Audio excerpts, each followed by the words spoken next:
John was a dedicated mechanic who had experienced many challenging times. As he drove home from a long job one rainy day, he saw a woman and her automobile abandoned on the side of the road. He stopped right away and volunteered to assist. John had no idea that this small gesture of compassion would have a lasting impact on his life. A chopper landed directly in front of his house 2 days later. Welcome to Mystic Tales, everyone. I'm thrilled to tell you a fresh story today. John was a low-income individual. He rarely took time off and put in long hours at the neighborhood garage. He spent his days assisting clients with their car issues, tuning up vehicles, and repairing engines.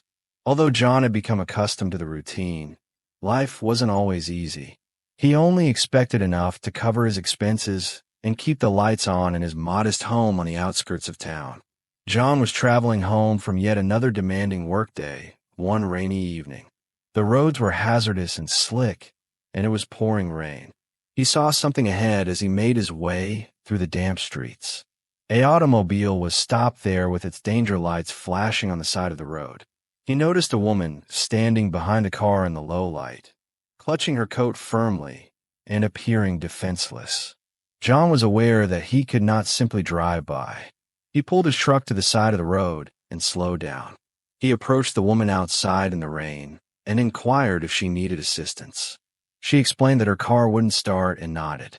John promptly evaluated the situation and concluded that it was simply a dead battery and not a major issue. He offered to use his truck to jumpstart her vehicle. John worked quickly as the rain persisted, connecting the connections, and restarted her vehicle. Wet but appreciative, the woman thanked him several times and promised to reimburse him for his assistance.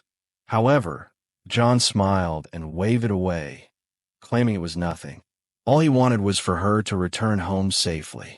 She identified herself as Sarah and inquired as to whether she could do anything to pay him back. John just grinned once again and replied, "No, it's okay. Simply get back someday." Sarah gave John a warm grin, but there was something off about the way she gazed at him, as if she was considering something more profound. John wondered if he would ever see her again as she waved gratefully and drove away into the storm. John had nearly forgotten about the wet meeting after 2 days had gone by. He resumed his regular duties at the garage, which included repairing automobiles, interacting with clients, and ensuring that everything went without a hitch. However, something out of the ordinary occurred that morning. John's phone rang when he was in the process of changing the oil on a truck. His neighbor, who sounded agitated, his neighbor urged John to return home immediately. "Your house is in front of a helicopter." John quickly left the garage after wiping his hands on a rag in confusion. His thoughts were racing. What might possibly be taking place? His mind was racing with both interest and worry as he drove home. John was astounded by what he saw when he finally arrived at his street. There was a big, sleek helicopter directly in front of his small home. As though they had been waiting for him, a number of individuals in suits were standing around. After parking his truck, John slowly made his way over to the gathering. One of the males came forward and introduced himself before he could say anything more. The man smiled slightly and added, "Mr. Thompson, we're here on behalf of someone you helped 2 days ago, in the rain." John was surprised. He asked, recalling the woman whose car he had restored, "You mean Sarah?"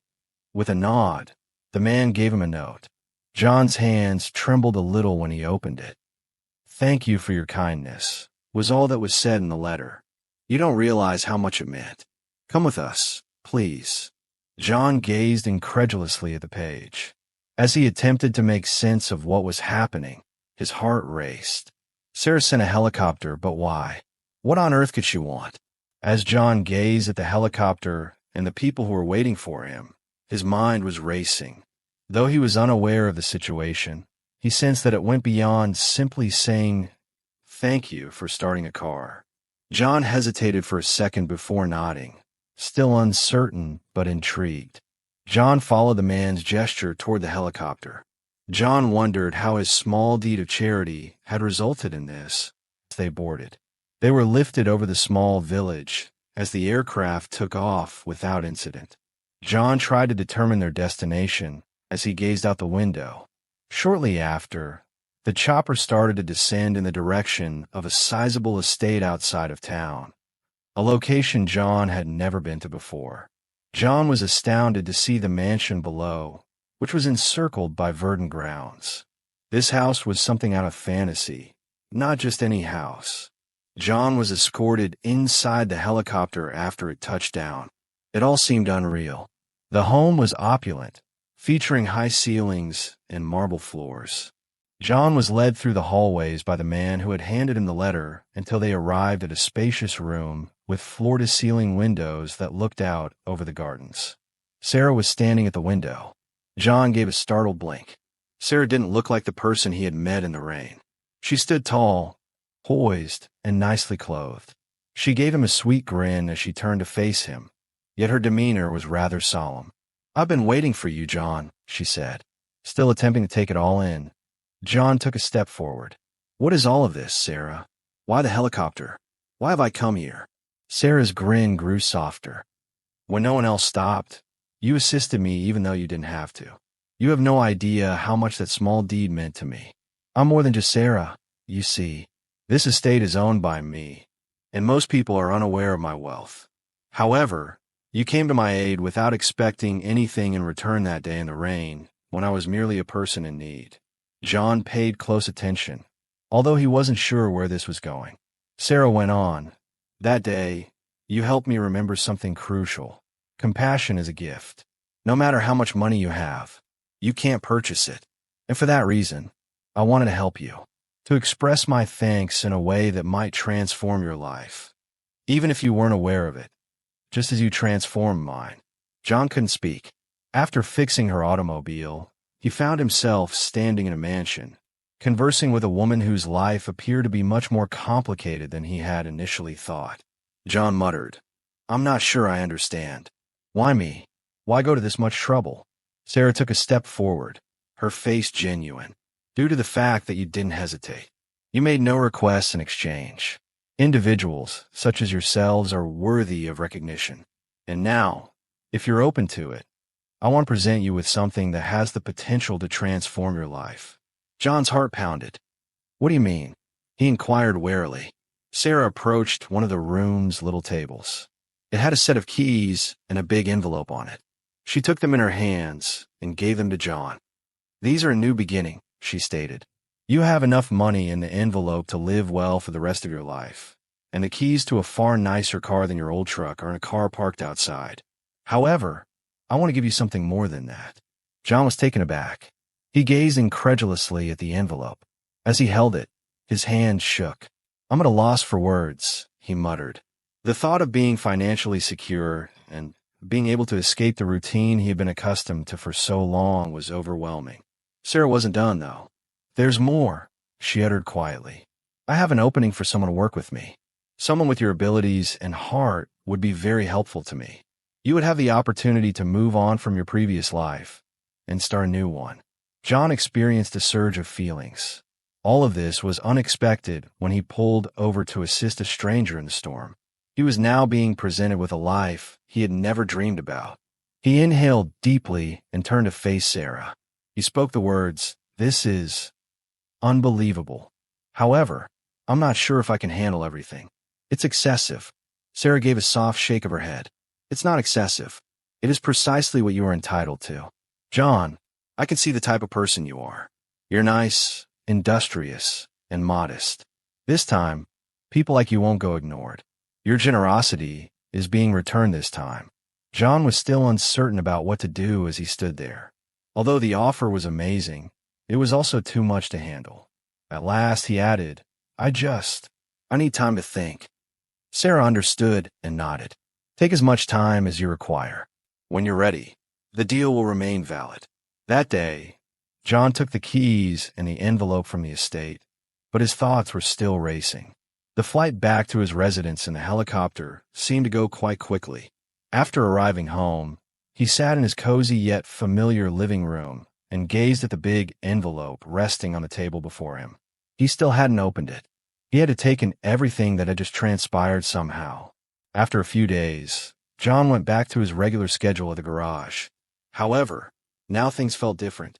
The thought of Sarah's offer kept coming to mind. The work and the money were far more than he could have ever imagined. Nevertheless, there was a sense that it was almost too good to be true. After a demanding workday, John took out the envelope and opened it one evening while relaxing on his porch. He was astounded at the size of the check that was inside.